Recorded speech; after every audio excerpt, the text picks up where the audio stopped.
नमस्कार, प्रादेशिक खबरों में आपका स्वागत है। मैं हूं आपके साथ तनु मलिक और आप देख रहे हैं लाइव एक्सप्रेस। कांदा थाना क्षेत्र के गांव नाला में दो पक्षों के बीच आपसी झगड़े में लाठी डंडे चल गए, जिसमें दलित संजीव की मौत हो गई। दिल्ली के अस्पताल में उसको इलाज के लिए लाया गया, उसी दौरान उसकी मौत हो गई, जिसके बाद गुस्साए परिजनों ने आरोपियों को शीघ्र गिरफ्तार करने को लेकर शव को दिल्ली कानपुर हाईवे पर रखकर जाम लगा दिया। मामला जनपद शामली के कांदला थाना क्षेत्र के गांव नाला में दिनांक 9 नवंबर को संजीव और अनुज के बीच मामूली कहासुनी हो गई थी, जो गांव वालों ने दोनों पक्षों को समझा बुझाकर शांत कर दिया था। मगर शाम के समय अनुज अपने साथियों के साथ शराब के नशे में चूर होकर लाठी और डंडे लेकर संजीव के घर जा पहुंचा और अनुज ने साथियों के साथ संजीव पक्ष पर ताबड़तोड़ लाठी और डंडे बरसाए, जिससे कई लोग घायल हो गए। संजीव की हालत गंभीर होने पर उसे शामली चिकित्सालय में भर्ती कराया गया, जहाँ से उसे दिल्ली रेफर कर दिया गया। दिल्ली में इलाज के चलते संजीव ने दम तोड़ दिया। गुस्साए परिजनों ने आरोपियों की शीघ्र गिरफ्तारी को लेकर शव को दिल्ली कानपुर हाईवे पर रखकर जाम लगाया। मौके पर पहुंचे अधिकारियों ने परिजनों और ग्रामीणों को बताया कि 3 आरोपियों की गिरफ्तारी हो चुकी है और परिजनों को मुआवजा दिलाने की बात कहकर समझा बुझाकर शांत किया। तरीके से जब मैं खड़ा करते घर बैठते दोनों जी तो ये मेरा काम लगा दिया तो दोनों भाई पे तो ये लाठी लेते जी हथियार लेते तलवार तो भाई तलवार मार दे लाठी मार दे भर्ती कर दिया सामने फिर बोरा का पुनः रेफर कर दिया लंबा मेट्रो जो दिल्ली में हाँ दिल्ली रेफर कर दे जो दिल्ली जाकर जोड़ दिया फिर मौत हो गई वहाँ से दिल्ली के अस्पताल में। हाँ जी थाना कांदा अंतर्गत एक घटना घटी थी जिसमें ये पड़ोसियों का आपस में झगड़ा हुआ था और लाठी डंडे चले थे। उसमें कल सायकाल एक मजरूर की अस्पताल में दिल्ली में ले जाते समय मृत्यु हो गई। इसमें 3 अभियुक्तों की गिरफ्तारी कर ली गई है। बाकी अन्य जो हैं अभी गर्भ फरारी में ये कुल मिला के बहुत ही छोटे बच्चों के प्रकरण को लेकर विवाद हुआ और दोनों पक्षों के द्वारा लाठी डंडे से एक दूसरे को प्रहार किया गया, जिसमें कि ये घटना परिणति हुई है और 3 अभियुक्त इसमें। कुंवारी लड़की मां बनने के बाद न्याय के लिए थाने से लेकर आला अफसरों तक के चक्कर लगा रही है, तो वहीं आरोपी के पिता ने उसकी आबरू की कीमत महज 50,000 रुपए लगाकर पंचायत में रुपया देकर पीड़ित लड़की को दर दर की ठोकरें खाने के लिए छोड़ दिया है। आरोपी के खिलाफ हफ्तों पहले तहरीर सौंपने के बाद भी पुलिस मौन थी, लेकिन मीडिया में बात आने पर पुलिस अधिकारी ने मामले में DNA टेस्ट कराकर न्याय दिलाने की बात कही है। कुशीनगर के बरवाबट्टी थाना क्षेत्र के गांव की लड़की का अपनी ही जाति एक लड़के से प्रेम प्रसंग 2 वर्षों पहले शुरू हुआ था। लड़का कानपुर से इंजीनियरिंग की पढ़ाई करता है और वहां से आने पर लड़की से बराबर मिलता था। इसी बीच लड़की को गर्भ ठहर गया। 7 माह बाद जब बच्ची ने घर बताया कि ये गर्भ रंजीत तिवारी का है, घर वाले जब रंजीत के परिवार वालों पर दबाव बनाने लगे तो आरोपी के पिता रामेश्वर तिवारी ने पंचायत जुटाकर लड़की को 50,000 रुपए दिए और कहा कि तुम पिता के साथ हिमाचल चली जाओ और बच्चे के पैदा होने के बाद घर आ जाना, थाने में पंचायत कर शादी की जाएगी। जब 8 सितंबर को पीड़ित लड़की ने एक बच्ची को जन्म दिया और हिमाचल से घर एक हफ्ते बाद वापस आई, लेकिन आरोपी के परिजनों ने शादी करने से इनकार कर दिया। उसके बाद पीड़िता ने थाने में आरोपी के खिलाफ तहरीर दी, लेकिन कार्रवाई सिफर रही। पुलिस मौन थी, लेकिन मीडिया में बात आने पर पुलिस अधीक्षक ने मामले में DNA टेस्ट कराकर न्याय दिलाने की बात कह रहे हैं। कुशीनगर से विनय उपाध्याय की रिपोर्ट। कांग्रेस उपाध्यक्ष राहुल गांधी ने प्रधानमंत्री नरेंद्र मोदी पर निशाना साधा। उन्होंने कहा कि देश में धर्म और जाति के आधार पर हत्याएं हो रही हैं। पीएम मोदी के अच्छे दिन अब तक नहीं आए। देश के पहले प्रधानमंत्री जवाहरलाल नेहरू की जयंती पर संबोधित करते हुए कांग्रेस उपाध्यक्ष राहुल गांधी ने एक बार फिर पीएम मोदी पर करारा प्रहार किया है। पीएम मोदी के लंदन में दिए गए बयान पर राहुल ने कहा कि मोदी विदेश में कहते हैं कि भारत सहनशीलता वाला देश है, लेकिन वो बातें देश की सांसद में नहीं कर पाते। यही नहीं, उन्होंने आरएसएस और बीजेपी को कटघरे में खड़ा करते हुए कहा कि अगर इन्हें हर चीज मालूम है तो अच्छे दिन कब आएंगे ये और बताएं। आरएसएस के लोगों से पूछें या बीजेपी के लोगों से पूछें या नरेंद्र मोदी जी से पूछें, उनको सवालों की कोई जरूरत नहीं, क्योंकि उनके पास सब जवाब है, सब कुछ उनको मालूम है। हिंदुस्तान की जनता को कुछ नहीं मालूम, ऑपोजिशन को कुछ नहीं मालूम, मगर उनके जो नेता हैं, आरएसएस के नेता हैं, बीजेपी के नेता हैं, उनको सब कुछ मालूम है। मगर सच्चाई है, अगर उनको मालूम होता तो अच्छे दिन आ जाते।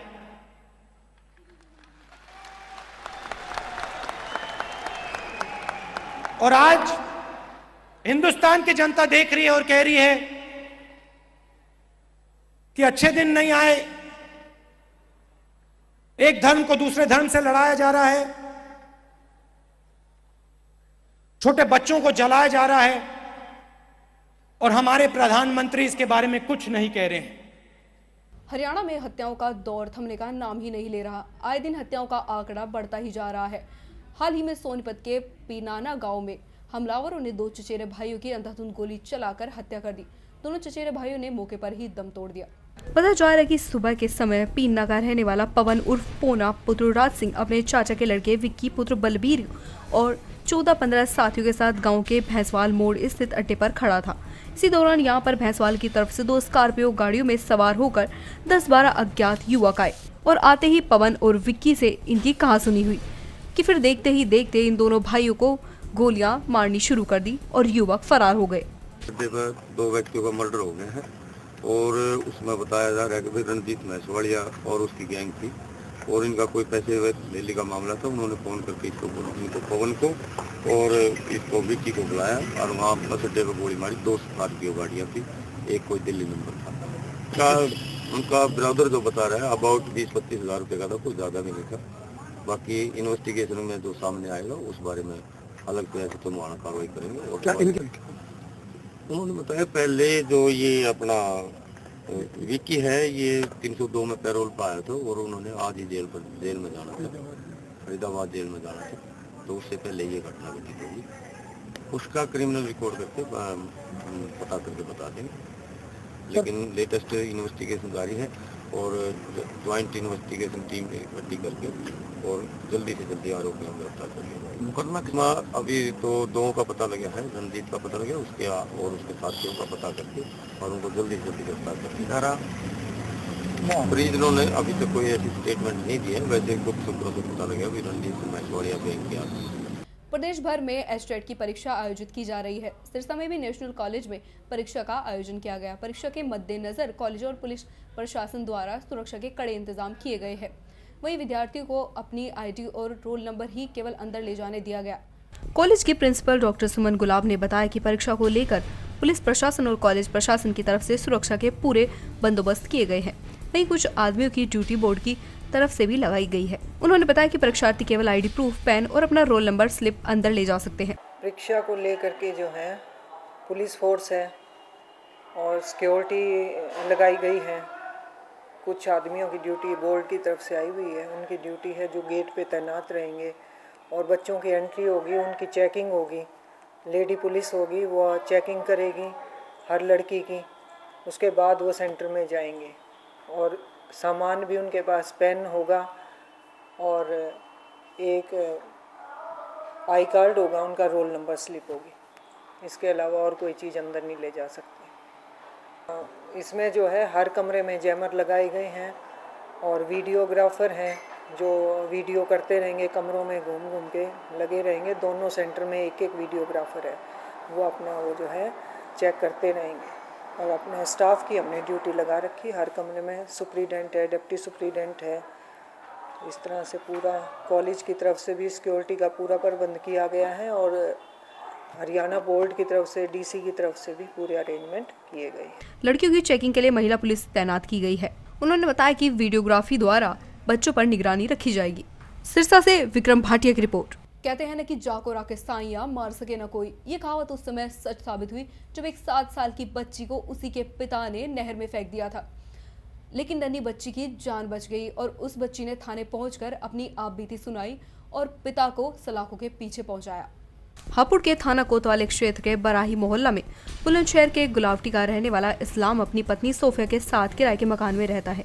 शादी के 3 साल बाद जब इस्लाम की पत्नी को कोई संतान नहीं हुई, ऐसे में दंपत्ति ने करीब 7 साल पहले रिश्तेदारी में से एक बच्ची को गोद ले लिया, जिसका नाम उन्होंने इल्मा रखा था।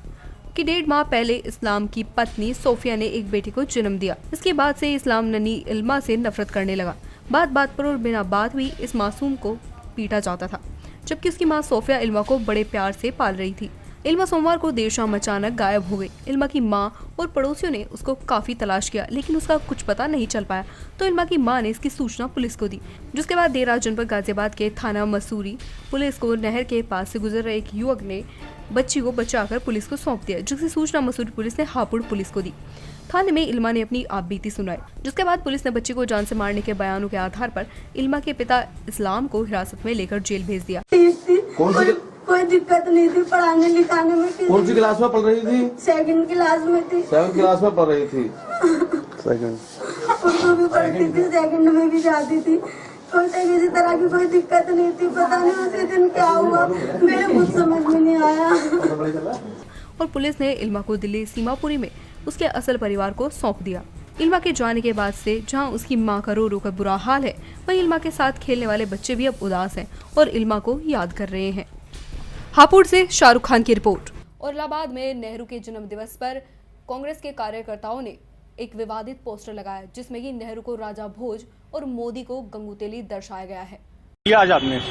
आज हम लोगों ने इलाहाबाद के इस सिविल लाइंस के ऐतिहासिक चौराहे पे नेहरू जी को राजा भोज और मोदी जी को गंगू बताया।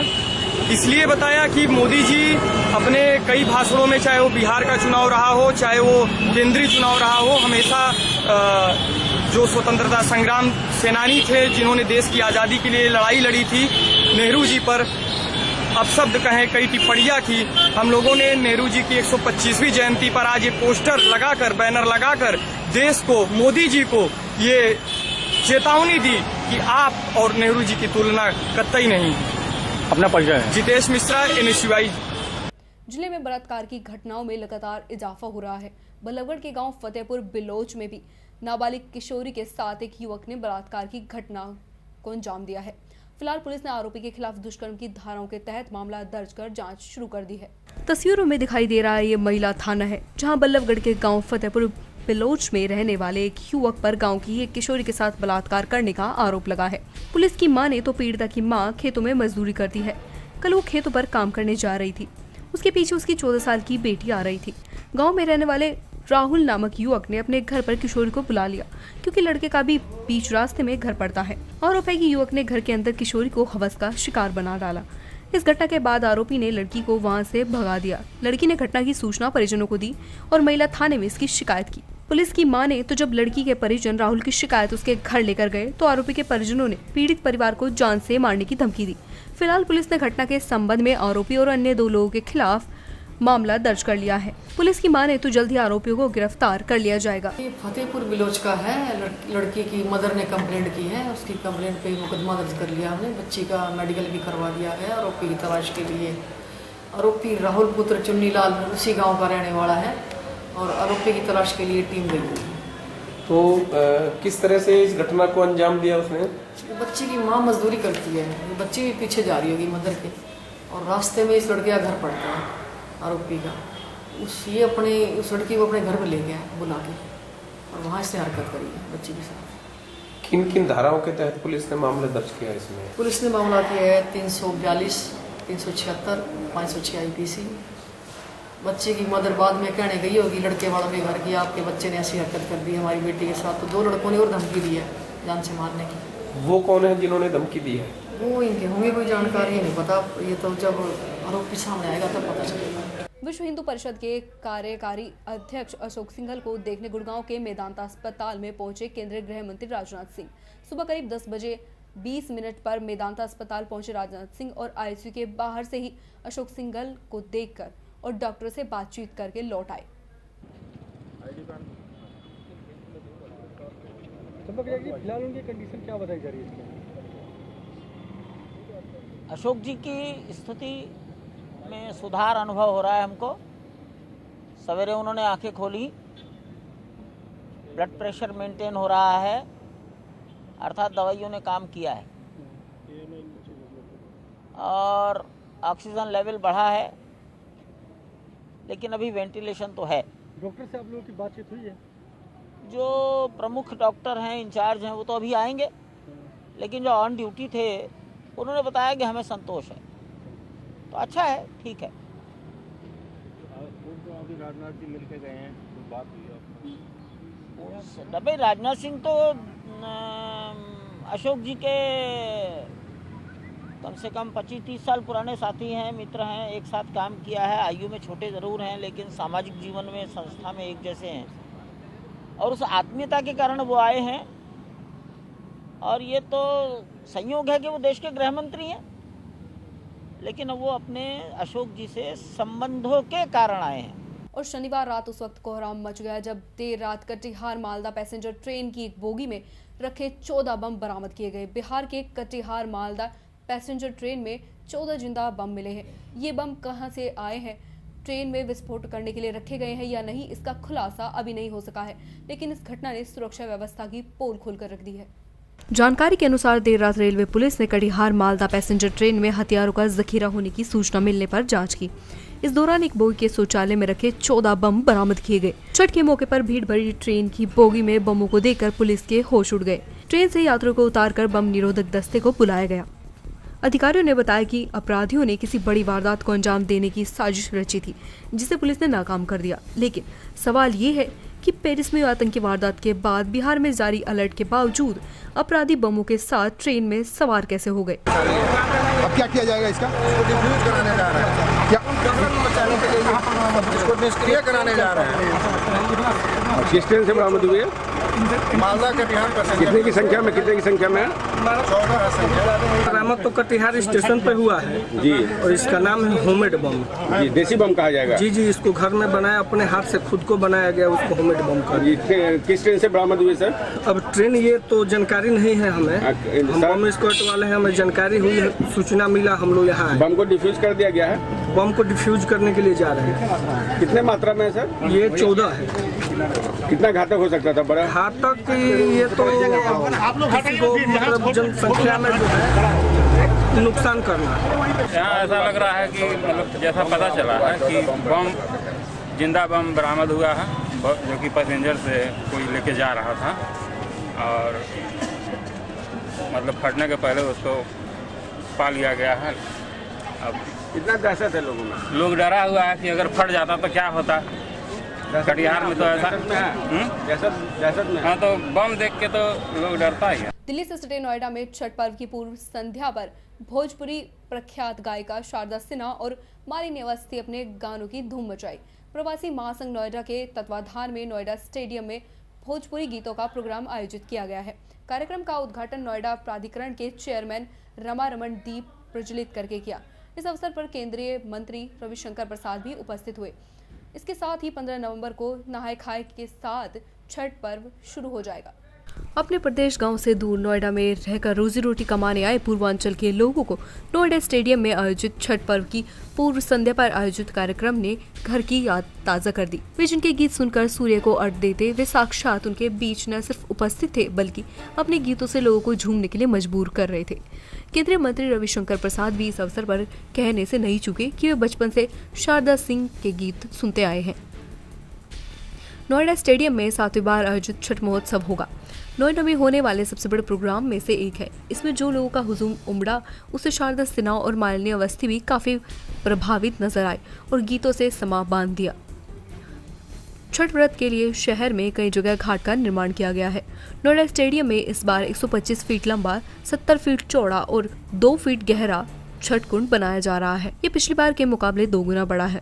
इस छठ कुंड पर एक साथ करीब 15,000 लोग स्नान और अर्घ दे सकते हैं। सेक्टर 71 में 100 फीट लंबा, 70 फीट चौड़ा छठ कुंड बनाया गया है। इसके अलावा कालिंदी कुंज में यमुना के अलावा हिंडन नदी पर लोग सूर्य को अर्घ देंगे। यहाँ पुलिस ने यातायात की उचित व्यवस्था करने साथ दोनों नदियों पर गोताखोरों की भी व्यवस्था की है। ये फील तो अच्छा हो रहा है, बहुत अच्छा लग रहा है कि इतने लोग हैं, बिहारी प्रवासी लोग इतने हैं यहाँ पर, और बहुत बड़ा आयोजन है ये, और इसमें बहुत सभी लोग लगे हुए हैं और ये बढ़े और आगे जाए। और मैं तो छठ के कार्यक्रम में यहाँ पहली बार आई हूँ, बहुत बड़ा आयोजन है। मैं शुभकामना देती हूँ कि और बढ़ा। आप यहाँ के जितने लोग इकट्ठे हुए हैं बिहार को, उन्हें क्या संदेश देना चाहिए? मैं यही संदेश देना चाहूँगी कि छठ जैसे महापर्व को बिल्कुल बहुत मन से मनाएं। हमारी अनंत शुभकामनाएं हैं, सबकी मनसा, सबकी ममता जो है वो जिन्होंने कामनाएं की हैं वो छठ मैया पूरी करें। यहाँ बिहार, यूपी, झारखंड के लोग छठ के अवसर पर एक सांस्कृतिक संध्या करते हैं। अच्छी बात है, मैं बिहार से हूँ, अच्छा लगता है आकर। सबको हम लोग जोड़े, मिलकर काम करें, इतना ही बहुत है।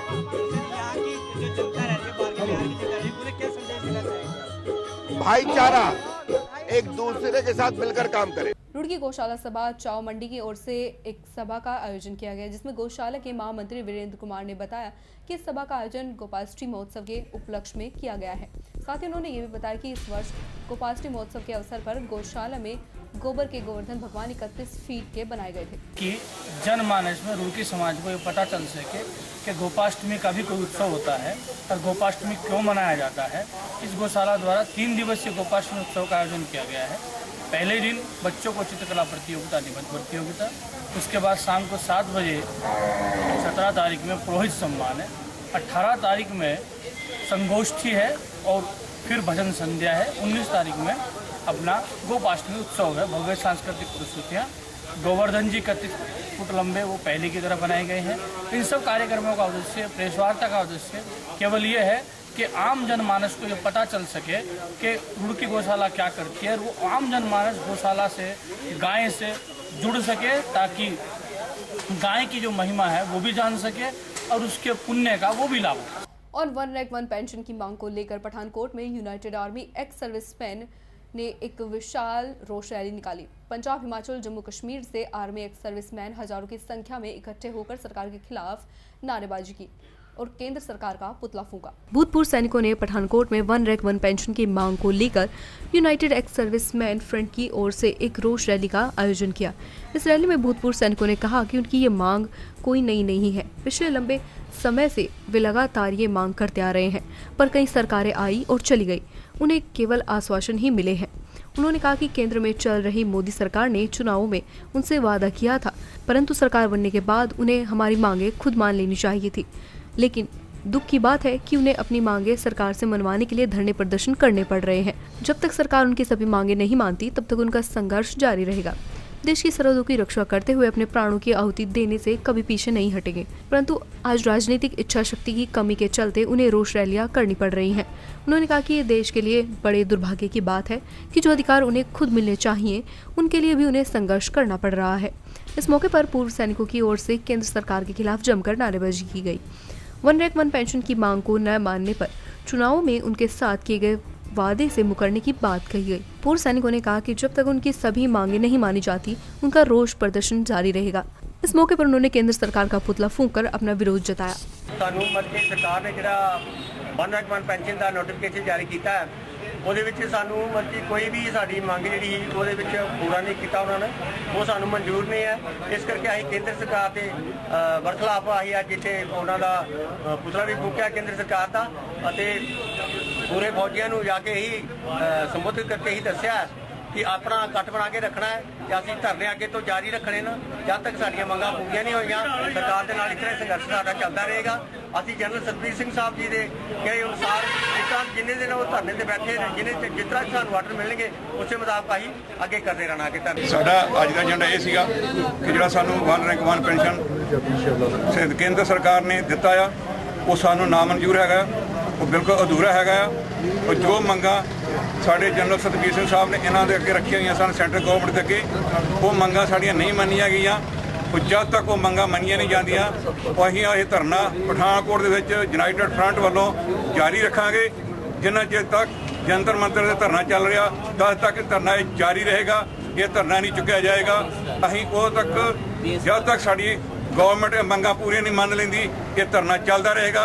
प्रादेशिक खबरों में फिलहाल इतना। बाकी तमाम खबरों के लिए आप देखते रहे लाइव एक्सप्रेस। नमस्कार।